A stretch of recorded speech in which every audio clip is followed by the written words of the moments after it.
eu já fiz muita coisa escondido. Agora eu preciso falar quem eu sou e o que Deus tem feito na minha vida verdadeiramente.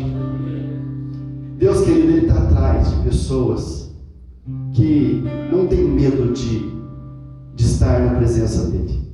Não tem medo de correr. Não corre, não finge que Deus não vê, acha que Deus não vê as coisas.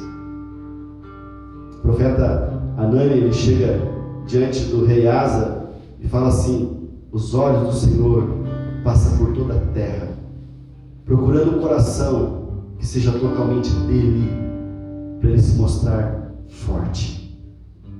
Quando nós olhamos aqui para esse tema que nós estamos trabalhando, nós olhamos para a vida de Ezequiel. Ezequiel não está sozinho na Babilônia. Junto com Ezequiel está Daniel. Junto com Daniel, né, está Jeremias. Esses três profetas estão vivendo o mesmo contexto, mas muito diferente daquilo que o povo está vivendo, como a maneira que o povo estava vivendo naquele lugar.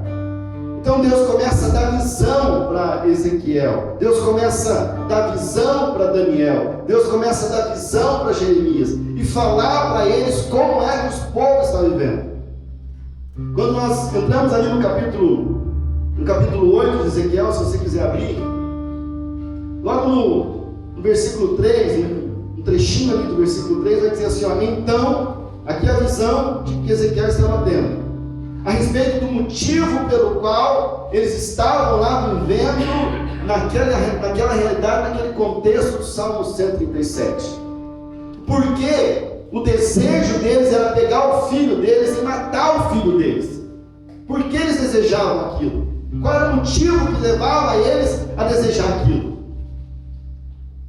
Porque eles estavam vivendo em pecado, eles viveram em trevas, eles viveram escondidos, tinha um pecado, existia um pecado ali. Olha o que diz lá no capítulo 8, 33. Então me levou à entrada do átrio, e eis que havia uma imagem de ciúmes, uma imagem de inveja. Queridos, tem algo que acaba com um homem, acaba com uma igreja, é ciúmes e inveja.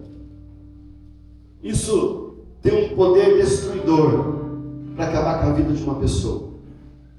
O trabalho do outro é melhor, a família do outro é melhor, a igreja do outro é melhor, o ministério do outro é melhor, o outro tem isso, o outro tem aquilo, eu não tenho.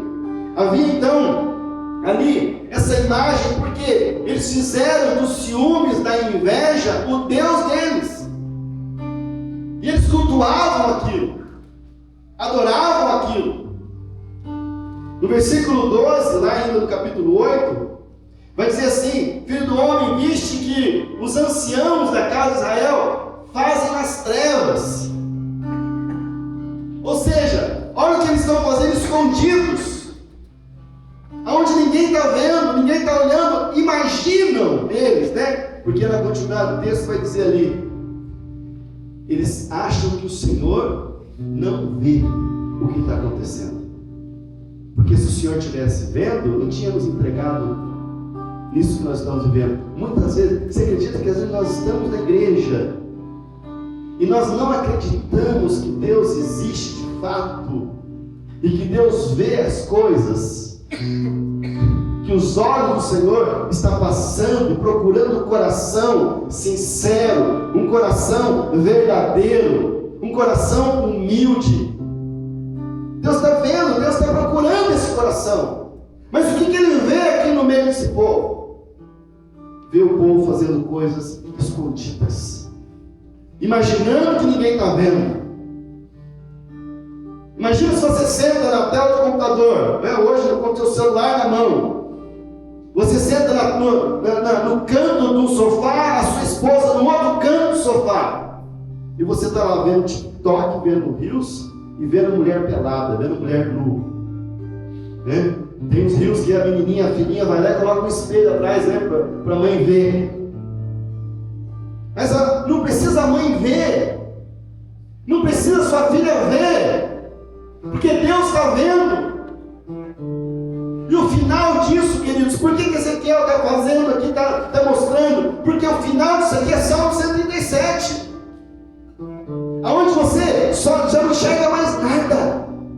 Aonde você já não tem mais esperança. Aonde você já abandonou os seus instrumentos. Aonde você não adora mais. Aonde você não tem a capacidade mais de ir para a presença de Deus e encontrar Deus. Porque eu não quero Deus. Eu quero me esconder de Deus. Eu estou fugindo de Deus. Eu quero resolver as coisas do meu jeito, da minha maneira, com os meus braços. E às vezes no meu trabalho eu até consigo resolver um pouco das coisas com os meus braços. Às vezes no meio da minha família eu até consigo resolver algumas coisas com o meu braço. Mas o seu ministério, na vida da igreja, nada acontece com os nossos braços. Nada acontece na nossa força. Eu não tenho a capacidade, eu não consigo ler a palavra de Deus se a presença de Deus não estiver comigo. Eu não consigo pegar um instrumento para adorar Ele se a presença dele não estiver comigo. Então a vida vai, as coisas vão acontecendo devagarzinho. Hoje eu paro de adorar, amanhã eu paro de orar, depois eu paro de vir para a igreja, e assim eu vou levando a minha vida, na minha força, na minha coragem, até eu me encontrar lá no rio da Babilônia, às margens, chorando, desesperado, aonde eu não vejo Deus, não enxergo mais Deus, e aí eu posso fazer tudo quanto é coisa errada, porque a minha mulher, como diz aqui o texto, as mulheres choram pelo Deus Thanos, os homens já estão adorando o sol, porque não tem mais a perspectiva da presença de Deus. Capítulo 9, versículo 4, vai dizer que um anjo passa no meio da cidade, e ele marca então com um sinal. No versículo 6 vai dizer que começaram pelos anciões que estavam diante do templo. Queridos, sabe para que esse sinal aqui? Sabe para quê? Deus está mostrando para Ezequiel que o anjo está passando e está tocando com um sinal. Olha, esse aqui ninguém vai tocar nele, porque esse aqui ele é meu escolhido. Esse aqui foi eu que chamei, esse aqui foi eu que levantei, e esse aqui não tem se deitado, não tem se escondido, não tem feito nada de errado. Esse aqui é meu filho, esse eu estou cuidando dele, esse eu vou dar visão, esse eu vou dar direção, a harpa não vai sair da mão dele, a palavra de adoração não vai sair dos seus lábios. O coração dele é rendido, o coração dele não arde em ciúmes, o coração dele não arde em inveja. Esse aqui não, esse aqui ninguém vai tocar. Agora os outros, queridos, são entregues ao juízo. Mesmo em meio a uma decadência espiritual, mesmo em meio a uma igreja que pode estar em decadência espiritual, Deus sempre tem os seus remanescentes. Sempre tem aqueles que não se dobram diante de Tammuz, diante dos ciúmes, do Deus da inveja, diante do sol, diante de nenhum ídolo,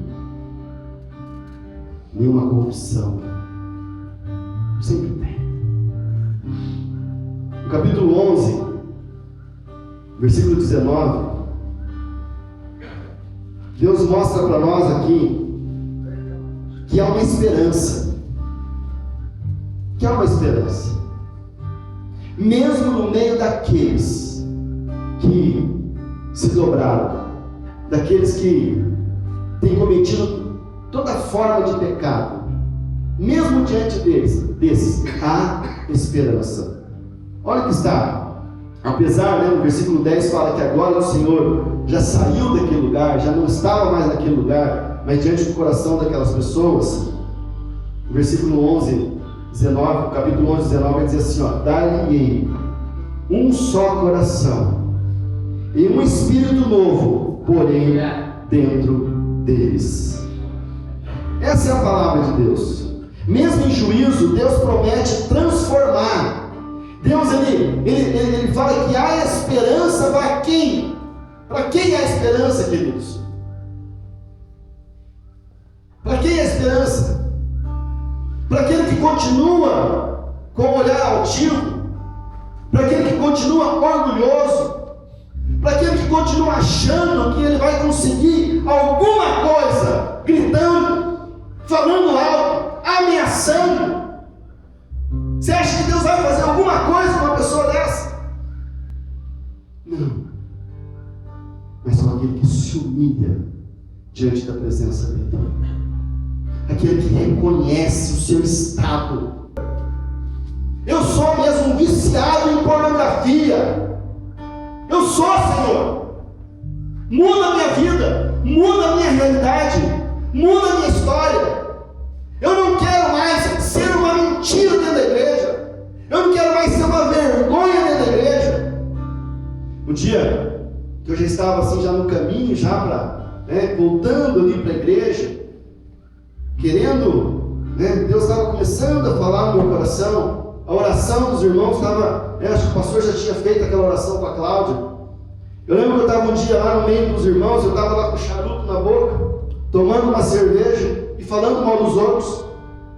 Aí um irmão da maçonaria, que eu considerava muito irmão, e era mais irmãos que os irmãos da igreja metodista, que essa era a minha visão dos irmãos da igreja metodista. Tudo mentiroso, tudo fingido, tudo falso. Essa era a minha visão. Mas quem era o mentiroso, quem era o fingido, quem era o ciumento, quem era o invejoso, era ele. Não é igual. Eu disse, não é igual. E você veja você. Você está aqui, fumando charuto com a gente, bebendo aqui, falando mal de todo mundo. Então não há diferença. Na hora que ele falou isso, sabe o que eu lembrei? Lembrei da dona Janete, a minha intercessora na igreja, a mulher que orava por mim. A mulher que eu ia lá na casa dela, para ela orar, e ela falava as verdades para mim, e falava assim, não vem mais na minha casa, porque você vem aqui sujo, filho de um porco. E aí eu oro com você, você sai limpo, daqui a pouco você volta, tudo imundo de novo. Sai da minha casa, eu não vou mais orar com você. Aí eu abaixava a cabeça, estava saindo, ela pegava na minha mão e falava assim, vem cá, eu vou orar com você. E ela orava comigo, uma mulher santa, uma mulher irrepreensível diante de Deus, uma mulher que Deus falava com ela e mostrava as coisas para dar uma visão para ela. Na hora eu lembrei dela, eu falei assim, o que eu estou fazendo? Olha o meu testemunho manchando a vida dessa irmã. Manchando a vida dessa irmã. Queridos, quando nós estamos vivendo nessa rebeldia aqui, nós não enxergamos essas coisas. Mas quando Deus toca você, você começa a olhar para você e ver quem você é. A Bíblia fala, que ela é como um espelho. Ela precisa ser como esse espelho. Eu preciso olhar para mim e ver a minha imagem refletida naquele espelho. Quem eu estou sendo diante de Deus? Deus fala contra os falsos profetas. Ai dos profetas loucos que seguem o seu próprio espírito. Curam superficialmente a ferida do meu povo, dizendo paz, paz, paz, quando não há paz. Livrarei o meu povo das vossas mãos. Falsos profetas enganavam com mensagens suaves e mentirosas. Queridos, muitas vezes nós não entendemos nossos pastores. Na época o pastor Fernando, meu pastor, Muitas vezes eu, como pastor, às vezes eu não sou muito compreendido na vida da igreja. O pastor Fábio não é compreendido. Os pastores que estão aqui, muitas vezes nós não somos muito compreendidos. Sabe por quê? Porque nós não negociamos. Nós não vamos amolecer com ninguém para ter igreja cheia. Não adianta você ameaçar com o seu dízimo. Não adianta você, ameaçar que vai sair da igreja. Não adianta. Outro dia uma pessoa chegou na igreja e ameaçou, e vou fazer, e vou acontecer, isso e aquilo. Eu falei assim, meu irmão, consciência sua. Eu só estou falando para você que enquanto você não resolver essa situação no seu casamento, não tem como você conduzir nada aqui na igreja. Não tem. Primeiro acerta essa situação tua. Casa com a tua esposa, resolve a tua situação com ela, senão não tem jeito. Então você está mandando sair da igreja? Eu disse, não, pelo contrário. Estou pedindo para você acertar a sua vida. Resolver a sua situação. E aí sim você vai poder coordenar o ministério de intercessão, de oração, disso, daquilo, mas desde que você se acerte. Não, ele concordou, está tudo certo, está tudo bem. Mas depois fica arrumando motivos e desculpas. E até que ele encontrou um motivo para sair da igreja. E se afastou da igreja. Mas o real motivo, ele não vai abrir para ninguém. Ele vai falar que saiu porque teve um problema com o pastor. Mas ele não vai falar que saiu porque está vivendo em fornicação. Porque está vivendo em pecado. Não vai falar isso. Nesse tempo aqui os profetas não se levantavam para confrontar o pecado da igreja. Nesse período aqui os profetas se calavam. Sabe? Aquele que podia pagar mais, aquele que dava mais, ele se calava. Por isso que eles chegam até o rio Quebar, vão chorar e lamentar e querer a morte dos filhos dos outros, porque o coração deles já está corrompido. Já não existe no coração desse povo essa esperança. E aí então Deus levanta Ezequiel para mostrar para Ezequiel a situação desse povo. Como eles estão. Deus levanta Daniel para mostrar como está o coração desse povo. Eu tenho certeza, queridos, que Deus está levantando aqui nesse lugar mais Ezequiel. Deus está levantando aqui em São José dos Pinhais e outras igrejas que estão aqui mais Daniel, mais Jeremias, homens que não se curvam, homens que não vão negociar princípio, homens que quando confrontado com o pecado coloca assim o rosto em terra e chora, lamenta o estado que está, porque sabe que o nosso Deus é fiel para perdoar os pecados e para nos purificar.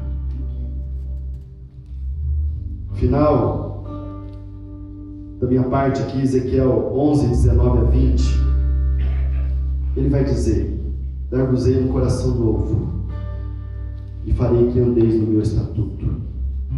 Deus é justo e Ele pretende restaurar o seu povo.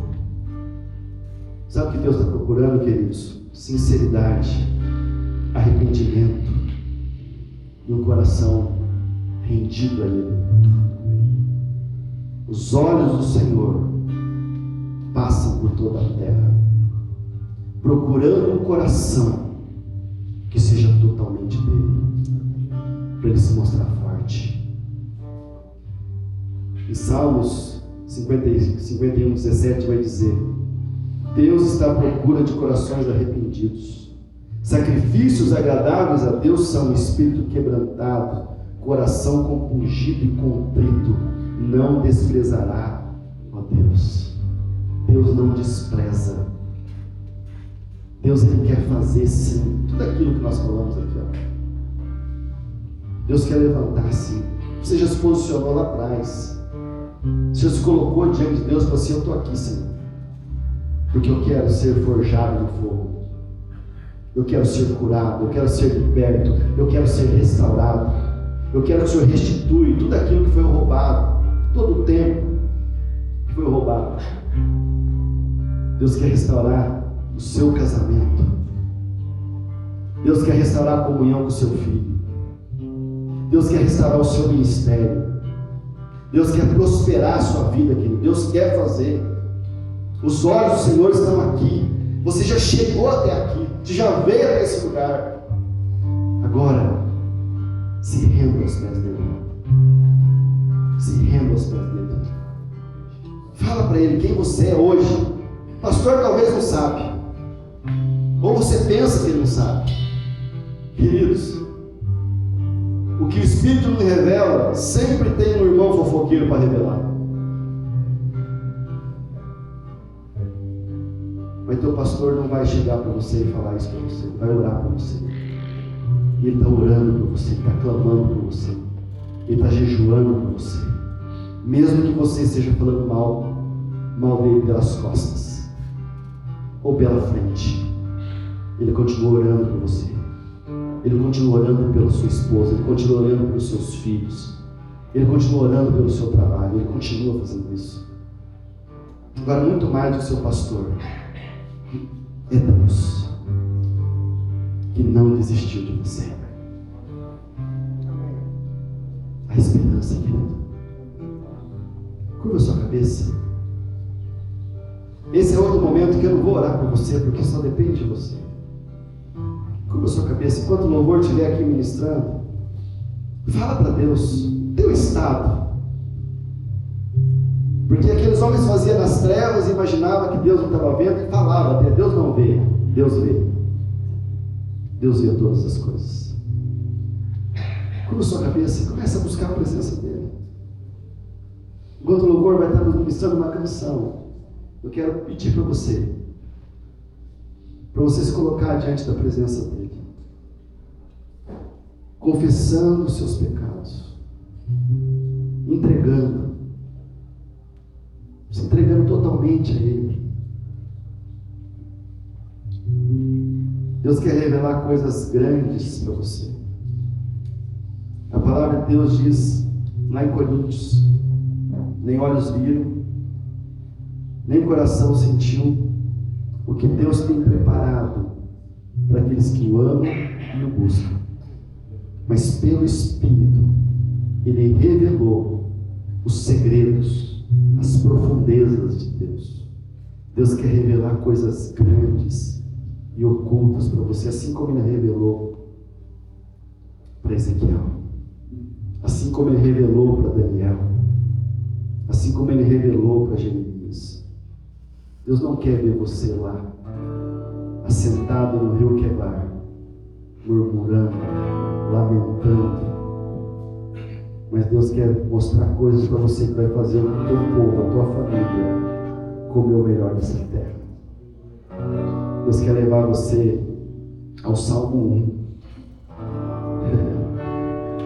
Bem-aventurado o homem que não se assenta na roda de escarnecedores, mas o seu prazer está na lei do Senhor, e nela medita dia e noite. Ele será como árvore plantada junto às correntes das águas, e tudo que ele fizer será bem sucedido. É isso que Deus quer fazer da sua vida, querido.